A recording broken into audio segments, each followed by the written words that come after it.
Well, I hope you're ready for a good story. And this is the perfect time to tell this one.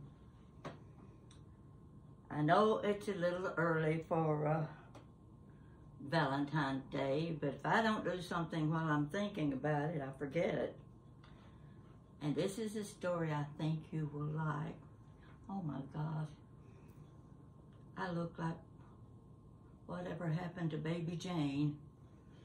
You know who I'm talking about. But I said I need to wear red. Red for Valentine's Day. And I haven't worn my red glasses lately, so I thought I'd put them on, hoping they won't have a big glare from the lights. Now you can see my table's already set up, and I'm going to go over it first before I tell my story. I did this table so I could put it on beautiful table settings on the internet, because they like for you to show your photographs of tables that you've done. And this one is for Valentine's Day. Now you see in the background here, this is a counted cross stitch picture I did back about 1992. Now if you've never done counted cross stitch, and if you have done counted cross stitch, you know it's a precise thing that you can't skip a stitch. Skip a stitch, you throw the whole picture is thrown off. So it took me a while to do this one, but the piano keys, if you can see them down at the bottom, right above the piano keys is the name of the piano. And it says Estey, E-S-T-E-Y. Well, by chance, my maiden name is Estep, E-S-T-E-P. So when I was working on the cross stitch, I thought, you know, I just think I'll change the name of this piano and put a P instead of a Y, just for my pleasure. Now the sheet music, the reason I used this picture is because it's romantic, beautiful flowers, a piano, that means music, and the sheet music, and the title up at the top, you can't see it from here, you'd have to get a close-up. The song is I Love You Truly. Now what better than something like that for Valentine's Day? Take a look at my plates. There's 1, 2, 3, 4 plates. Each is a different china pattern, and I love every one of them. The little handkerchief is not a napkin, it's a handkerchief, but the colors seem to go, and I found a locket in my jewelry box shaped like a heart to use as a napkin ring. I've got my champagne glass. I've got my Fostoria American drinking glasses.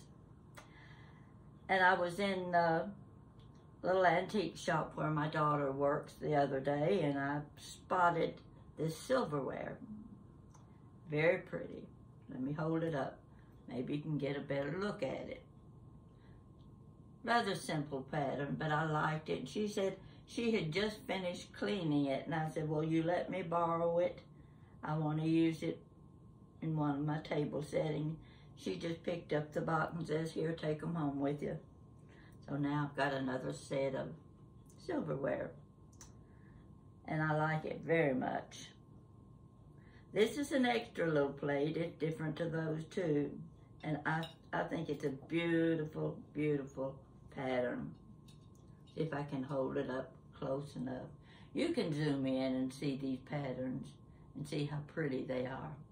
And this one happened to be a pattern that was Bailey, Banks, and Biddle Company of Philadelphia. It's a French design, and it was made special for that company. Now, I don't know how old it is, but it doesn't matter to me. I like it.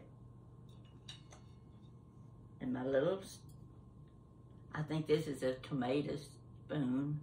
You can use it for anything it works for. Let's see what else. You see this? You can see the handle on this, and that tells you this is what's called a bridal basket. And I filled it with my little pink roses. I have my little powder box back here sitting up because she's so pretty. I wanted to display her too. And of course my candle holders. And nothing is as pretty as it can be when you have got candlelight. I'm going to stand up and show you 2 or 3 other things. This happened to be an old evening bag, and I just laid it on the corner of the table just to show, you know, the lady is dressed for the evening, and this is what her evening bag looks like. So I put that on the corner. I'm going to the other side of the table. What is better as a Valentine gift than something from Tiffany's? See it? It says Tiffany. It's a bottle of lotion. And a friend gave this to me several years ago when she and Jan were in New York City. She picked up a gift for me, and I've kept this bottle and will keep it as long as I'm around, because I've never had anything from Tiffany's, and I don't know how many of you have, but this is the one thing that I will hold on to. And I think, guys, if you want to give a lady a gift, give her something from Tiffany's. She'll always love you. Here's my Fostoria American ice bucket. And in it is a bottle of champagne. Now I have to tell you about this bottle of champagne. My first trip to England was in 1994, and it was on the Queen Elizabeth II ship. Now, if that wasn't the thrill of a lifetime, nothing would be. When I walked into my cabin, sitting on a little coffee table, was fruit and this bottle of champagne. Now, that's how long I've had it. And I said, this champagne will never be opened. It's to remind me of my first trip to England. So it worked perfect to go in my ice bucket. You've seen my candle holder before. And what is better than a dish of candied strawberries? You see them back here, right here. See where my finger is pointing? That's my candied strawberries. And as soon as I'm finished here, I'm going to have 2 or 3 of those because I don't want them to get old on me. And a small dish of blueberries in the background. I didn't want to try to prepare a table of food because nobody's here to eat it and share it with me. And this represents the rose that the lady would have at her table. That was as good as I could do, along with my antique lace tablecloth. I got this at an estate sale at a very, very good price. Got a lot of things at that estate sale at a very good price. And this happened to be the tablecloth. I've got many tablecloths, but this one seemed to be the one that would just fade into the background and not draw all of the attention. And the coloring of it is perfect. So, it's a shame somebody's not coming to visit me and bringing me a bouquet of roses, because I can quickly put out another plate and I can prepare a meal real quick, even if it is hot dog and hamburgers. Now, moving back to my chair, because I'm going to get ready for my story. I don't know whether to start at the beginning of the time period or at the end. But I have to give you a little background. During the war, when everybody was out of jobs and the federal government came to Tennessee with the Manhattan Project, thousands of people came to this small town hoping to get a job in what is now called Oak Ridge, Tennessee. My dad was one of those men. We moved to Tennessee for 2 years. Moved there in 1943, came home when the war ended in 1945. Now, during that time,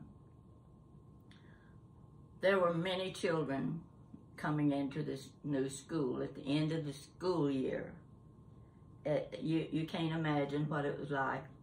Housing, and even the residents who always lived there, it was a big problem for them because they were having to accommodate all of these new residents. My 2 sisters were in high school, 9th and 10th grade. And one of the classmates they met then was named Jean. Now, I don't know why, well, I think I do know why, Jean was attracted to my sisters and to my family. Jean was an only child, and she admired our family because there were so many girls.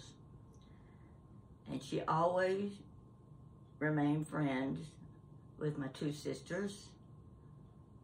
And today, she is 94 years old. I talk to her once in a while through the year, and another of my sisters calls her now and then. She is going down, but Jean is full of local information. She's one of those persons that read the newspaper from cover to cover and cut out articles and kept scrapbooks, and she could tell you anything that was going on in the town or had happened. So,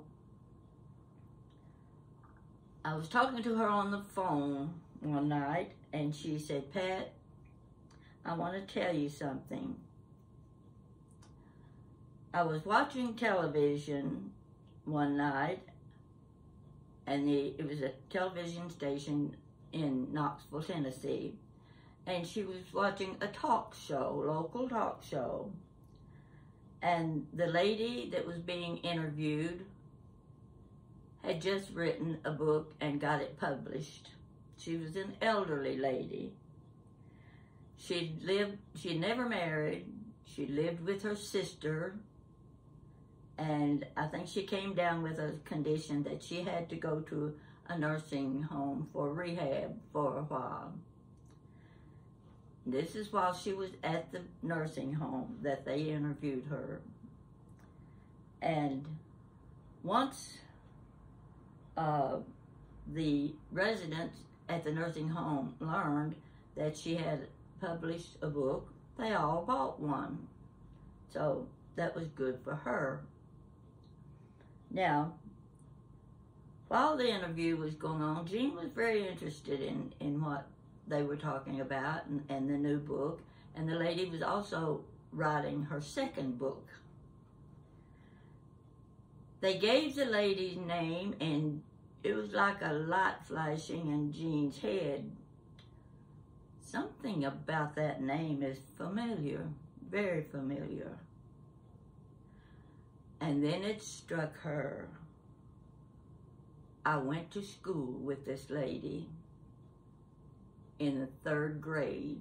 The 3rd grade was about 1937.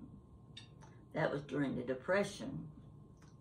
Now, Jean came from a family of, she was a privileged child, I'll say, because she was an only child, and she got most anything she wanted or needed. But this little girl that she went to school with, name was Margaret. Margaret was very poor. She had one or two dresses she wore to school every day. They weren't always clean. Margaret wasn't always clean, and Margaret had no friends. She had no friends in the 3rd grade. She was very shy, so she just sort of stayed in the background and observed the other children. It was nearing Valentine's Day. Now, you've probably done this when you were a child, and I know I did. The teacher would take a big box, and she would cover it with red and white crepe paper, put little red hearts on the sides of it, and in the lid, she had a big slit where you could drop envelopes down into that slit. This was the Valentine box.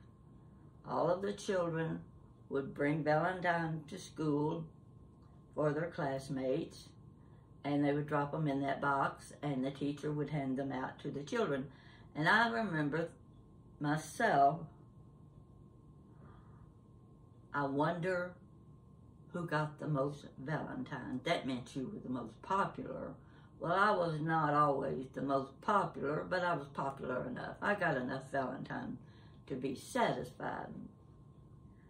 Jean was thinking about Margaret. She knew Margaret would not get to Valentine from the other classmates. So she had to do something special for her. She went to a little dime store down on Market Street called Goins Dime Store. Now, Jean was able to buy as many Valentines as she wanted, and in those days they had penny Valentines. Everybody just swarmed around the penny Valentines because they could hand out a lot. But she wanted a special Valentine for Margaret because she knew Margaret would be standing back watching the others playing and looking at their Valentines. So she found one for her, and she placed it in the Valentine box. Well, while she continues watching the television interview, she is reminded of that Valentine's Day. The program ended, and Jean picked up the phone and called the television station. She identified herself, and she says, "I knew this lady when we were in the 3rd grade. I want to call her. Will you give me her telephone number?" Well, the receptionist, of course, said, "I'm sorry, but we can't give out phone numbers." And she said, "Well, I really need to talk to this lady. I'm very anxious to get in touch with her." And the receptionist said, "Well, I'll tell you what. I will call Margaret, and I'll give her your phone number if you'll give it to me. I'll give it to her, and if she wants to return the call to you, it's up to her." Jean said, "Good," and she gave the receptionist her telephone number. 30 minutes later, the phone rang. It was Margaret. Well, Jean was very excited then that Margaret had responded to her request. And they got to talking, and Jean said, "Margaret, I gave you a Valentine when we were in the 3rd grade together." And Margaret said, "Yes, Jean, and I still have that Valentine." Now, this lady was in her 80s. She had been 8 years old when she received that Valentine. A couple of days later, there was a knock on Jean's door, and she opened the door, and there stood Margaret. She had come to give Jean one of her books and to show her she still had the Valentine. Now, that's my Valentine's Day story. I couldn't think of any other, and if I had, I couldn't think of one better. So, maybe you have a Valentine that you've kept many years, or maybe you're one of those that kept every Valentine you got when you were in school. Unfortunately, I started checking. I could not find a Valentine that I had. And I'm wondering how many did I get. Maybe I didn't get that many. So, anyway, I was not in Margaret's situation as a child, even though we were from a large family. So, now and then I still talk to Jean, and any questions I have about childhood, about going to school, high school with my sisters, she can answer. And I'm afraid she'll be gone soon. So, if you have a good Valentine story to tell, please tell it. I love to hear good stories too. So, I guess that takes care of my Valentine's Day. Maybe somebody will send me a bouquet of flowers. Who knows? And if they do, I'm going to say what I always say: you're wasting your money. They're just going to die. My daughter gets mad at me when I say things like that. I'm wearing my Valentine red blouse. I'm wearing my jewelry that I made a few years ago. And I've got on my red glasses that my daughter got for me. That's the end of this story. I'm ready to give myself a nice big strawberry, and I'm going to see which one I want. Take a look here.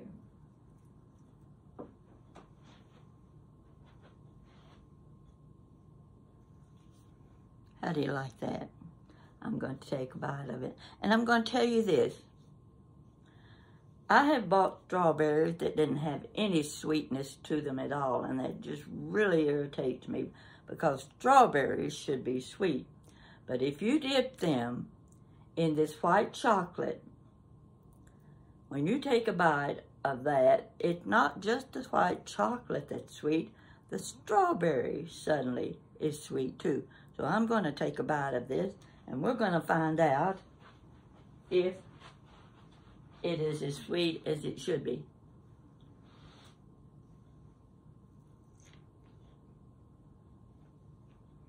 Oh my. It has been in the refrigerator.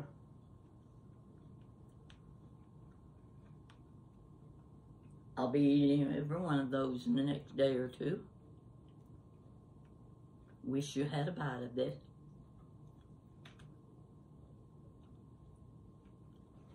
Take care. And get out there and start buying your Valentines. And thanks for watching.